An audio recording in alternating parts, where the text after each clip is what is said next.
Grabe ka, Chane! Grabe mo ako pinasaya kahapon!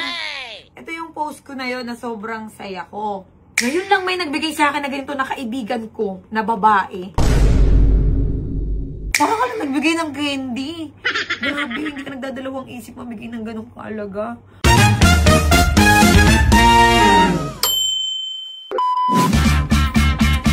So yun, kagigising ko lang ngayon. At naligo ko agad-agad. At dahil gusto ko nga mag-vlog. Kasi nag-post ako kagabi. Ito yung post ko. Ang post ko nga ay sobrang saya ko maghapon. Kahapon. May tao kasing nagpasaya sa akin. Okay? Siyempre, ako naman, sobrang na-appreciate ko to. As in, talagang ang saya. Kasi, alam nyo kung bakit. Okay? Ganito kasi yan. Merong isa akong kaibigan na pinasaya ko sobra. Pinuntahan ko siya, actually pinuntahan ko siya sa isang event. Okay, event yun ng mga luxury bags, lahat ng tao doon, mayayaman, as in, alam nyo, hindi ko nga kayang makipagsabayan sa mga ganun eh. Pero inimbitahan niya kasi ako na sabi niya, Beb, punta ka dito. Sabi niya, ano ka, kung gusto mo mag-live selling, go, may commission ka, ganun. Kasi di ba nagla-live selling din ako ng mga bags, but not original. Sa kanya kasi mga tinitinda niya is mga original. Halos lahat ng mga bags ko na yan, yung mga bags ko na yan, yung iba halos sa kanya galing. Tapos yung iba sa ibang live seller dun sa isang event na yon, which is yung event nga is eto. Yan yung event na yan. Tapos, di kahapon, eto yung video, paikot-ikot ako. Paikot-ikot ako. Papakita ko sa inyo yung video. Na paikot-ikot ako dun.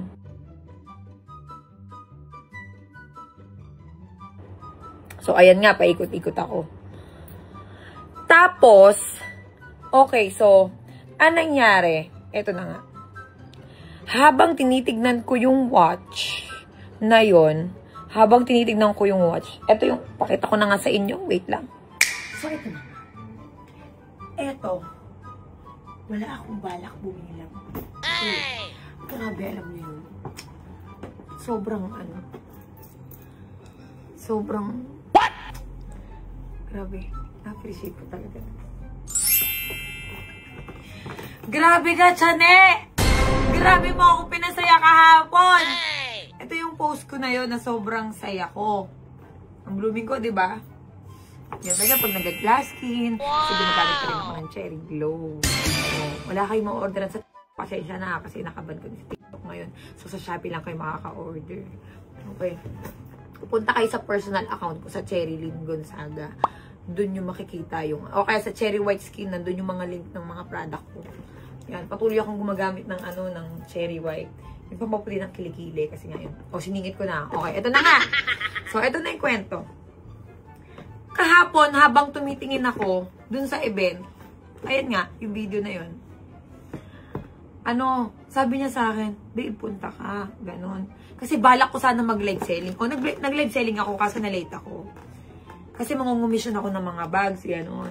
Kasi syempre, dagdag income din. Kasi ngayon, kailangan ko rin ngayon ng pera. Kasi nga, may pinapagamot ako na family ko. Ganon. Tapos, itong taong to, alam niyo ba, kahapon parang, sobrang hindi ako mapaniwala. Yung reaction ko, mamaya ipapakita ko sa inyo kahapon yung reaction ko habang nagbablog ako. Alam niyo kung ano yung binigay niya sa akin. Grabe.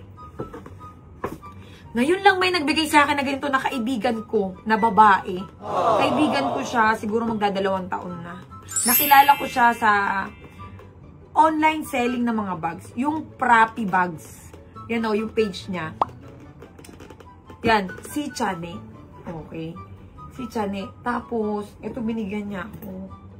What is that? Original. Ang presyo nitong relo na to, kasi birthday gift daw niya sa akin. Kasi nga, di ba, hindi siya nakapunta nung birthday ko. So, ang sabi niya, Beb, eto, ganito yung eksena nun eh. Habang tumitingin ako, maganon ako, ang ganda ng relo. Ganun ako na ganun, ang ganda. Kasi, yung relo na to, sobrang ganda talaga. sabi ko, ito yung ipapabili ko sa kapatid ko sa Pasko. Kasi nga, yung kapatid ko, sabi niya sa akin, bibigyan niya ako ng relo worth of 500,000 or 1 million. Kasi yung kapatid ko na binigyan ko siya ng bahay, babawi daw siya sa akin. Ngayon naman, sabi ko, ay, may nakita akong relo. Kasi dito sa event na to kagabi, sobrang lala ng mga, ang dami. Ang sarap sa mata. Mahilig ako dati sa mga luxury bag. Ngayon kasi, hindi masyado dahil nga nagtitipid ako ngayon. Hindi ako masyado nagastos sa mga luho ko. Kasi nga, meron akong pinaghahandaan na, ayun nga, basta, ayun na, ang Lola White. Okay, medyo stress ako. Ilang buwan, ganon. Yun, basta yun yun.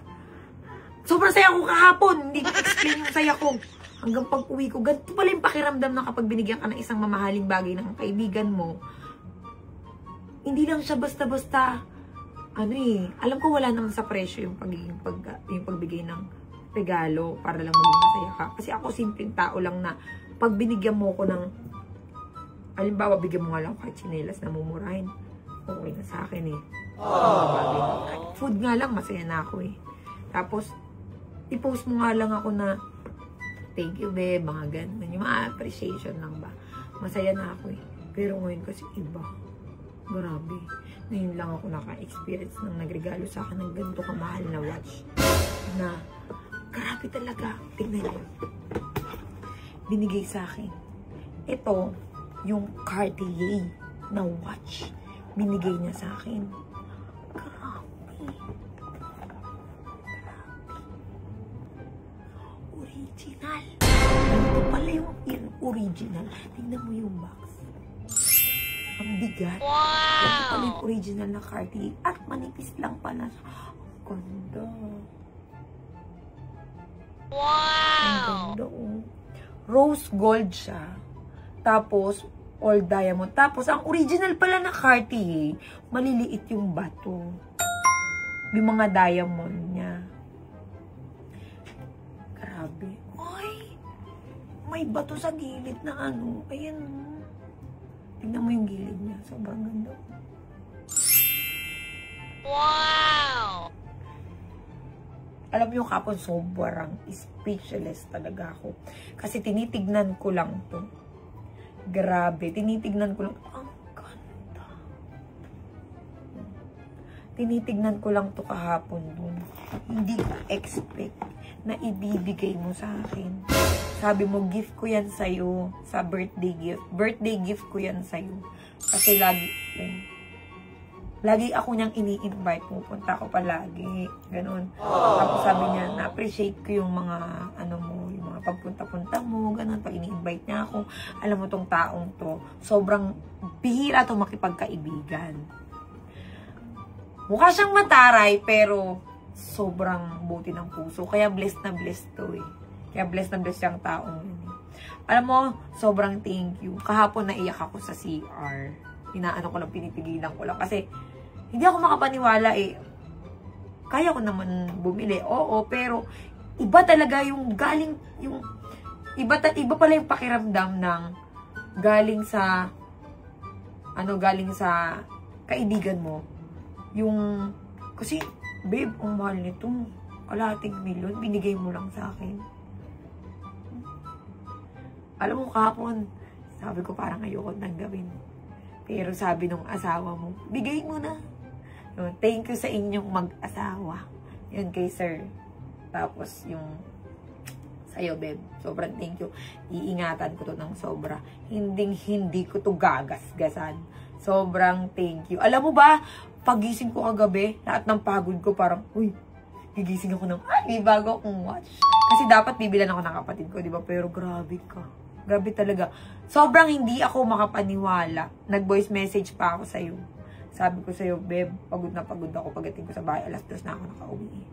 Sabi ko sa'yo, babe, thank you. Ganyan. Sobrang tuwa ako. Iba yung tuwa ko ngayon. As in talaga, sobrang saya.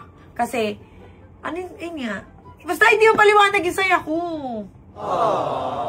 Na may ganito ako. Na niregaluhan mo ako ng kalahating milyon na watch. Diba? Kasi dati pa tayong nag-uusap. Dati pa kami nag-uusap niya na, Beb, pa-live naman ako sa'yo. Gusto kong mag-live ng mga luxury bags, ganun. Para may commission ako kahit papaano, may kita pa din. Kasi, grind girl ako, di ba? Nag-live selling ako, tapos nag-vlog ako, nagpo-promote ako ng mga products sa TikTok, ganun. Sobrang thank you dito, babe. Iingatan ko to. Sobrang thank you. Yan. Sobrang thank you talaga. Ingatan ko to. Grabe, diba? Imagine mo yun, kalahating milyon binigay mo lang sa akin. Actually, yung nga sanang tanggapin eh. Kaso sabi ko, ang ganda. Bakit ko to tatanggihan? Blessing to. Diba? Kapag ka blessing, hindi mo yan pwedeng tanggihan. Tapos, sabi ko sana bibilin ko, diba? Pero nakita niya, sabi niya sa akin. Bumulong siya sa akin. Sabi ko, uy, gusto ko itong watch na ito. Pinipicturean ko pa siya kahapon. Gusto ko ito. Gumaganon ako. Tapos biglang sabi mo sa akin, bumulong ka. Gusto mo yan? Yun na yan. May binubulong sa akin si Janine. Kinuha na. Teka lang, may anxiety ako daw makain.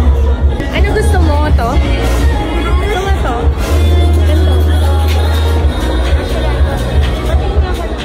Teka lang, tatanggalin kaya Rolex ko mumurahin. Hindi, kanina kasi, tinilid ko sa akin. Ito talaga yung pinaka-bet ko. Ayun ang maganda. Oh, yours na. Gusto ko tumili. Yours na yan. Hindi mo na yan. Parang ka lang nagbigay ng candy. Grabe, hindi ka nagdadalawang isip mabigay ng ganong kaalaga.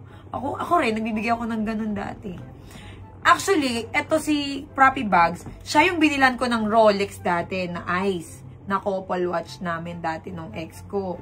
Tapos, yung mga bags ko sa kanya galing. Yung iba, halos lahat sa kanya galing, as in authentic yung mga bags niya. Yung mga ganyan, yan yung mga Chanel, ayan, lahat, yan, sa kanya galing yan lahat, pati yan, yung Dior na 4, yan, Dior na 4 na maliit, oo, ayan, sa kanya galing yan, tapos yung mga LV ko, sa kanya din galing yung iba, halos, siguro mga 20 bags na yung nabili ko sa kanya noon, nung mahilig ako sa bags. Ngayon, actually, mahilig naman ako kasi medyo nagtitipid nga ni ako, kasi nga, meron tayong kailangang paghandaan sa St. Luke's, yun. Pero, ayun, sobrang thank you. Okay? Thank you.